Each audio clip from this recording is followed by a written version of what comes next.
Hi అండి, ఈరోజు chicken curry మా ఇంట్లో స్టైల్ అన్నమాట. ఇది జీడిపప్పు వేయించుకున్నానండి ముందుగానే. తర్వాత ఆయిల్ పోసి పచ్చిమిర్చి 3-4 కట్ చేసి వేసుకున్నాను. టమాటా కూడా వేసుకున్నానండి. టమాటా మిర్చి బాగా వేగిపోయి ఇప్పుడు 2 ఉల్లిపాయలు, పెద్ద సైజు ఉల్లిపాయలు 2 చిన్న చిన్న ముక్కలుగా కట్ చేసి వేసానండి. ఉల్లిపాయ వేగడానికి తొందరగా మగ్గడానికి కొద్దిగా సాల్ట్ అయితే వేసాను.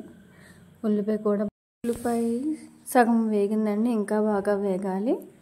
ఉల్లిపాయ వేగిన తర్వాత కొద్దిగా అయితే గిన్నెలోకి తీసుకుంటున్నానండి పేస్ట్ చేయడానికి. జీడిపప్పు ముందుగా వేగించి పక్కన పెట్టాను కదా.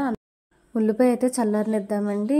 ఈలోపు చికెన్ శుభ్రంగా కడిగి పెట్టుకున్న చికెన్ ఉల్లిపాయలో వేస్తున్నానండి.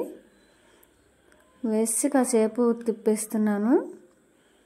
ఇప్పుడు ఇందులోకి ఒక 2 స్పూన్లు అల్లం వెల్లుల్లి పేస్ట్ అయితే వేసుకుంటున్నానండి. కొద్దిగా పసుపు. చికెన్ అయితే అల్లం వెల్లుల్లి పేస్ట్ పసుపు వేసాక బాగా అయితే మగ్గనిస్తున్నానండి. మగ్గిన తర్వాత చల్లార్చుకున్న ఉల్లిపాయ చల్లారిపోయిందండి. దీన్ని మిక్సీలో పేస్ట్ చేస్తున్నానండి. పేస్ట్ అయితే అయిపోయింది. చూసారా ఎలా మెత్తగా పేస్ట్ చేసానండి. ఈ పేస్ట్ని చికెన్ చూసారా కొత్తలాడుతుందండి, వాటర్ అంతా పోయింది. ఇప్పుడు పేస్ట్ అయితే శుభ్రంగా వేసానండి. వేసి శుభ్రంగా కలిపేస్తున్నాను. ఇందులో 1 స్పూన్ చికెన్ మసాలా, 1 స్పూన్ ధనియాల పొడి, 1 స్పూన్ కారం వేసానండి. వేసి మొత్తం అంతా కలుపుతున్నాను. చికెన్ బాగా అయితే మసాలా అంతా పట్టేసిందండి. ఇప్పుడు దానికి తగ్గ వాటర్ అయితే పోసాను.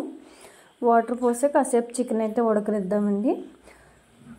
కాసేపు మూత పెట్టేసుకున్నాను. చూసారుగా ఆయిల్ అంతా సెపరేట్ అయిపోతుందండి. బాగా అయితే చికెన్ ఉడికిపోయింది. బౌల్లో కూడా తీసుకున్నానండి. టేస్టీ చికెన్ రెడీ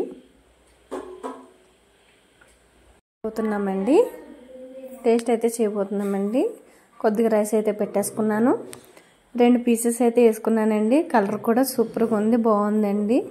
నచ్చితే లైక్ చేయండి, సబ్స్క్రైబ్ చేసుకోండి. బాయ్ అండి.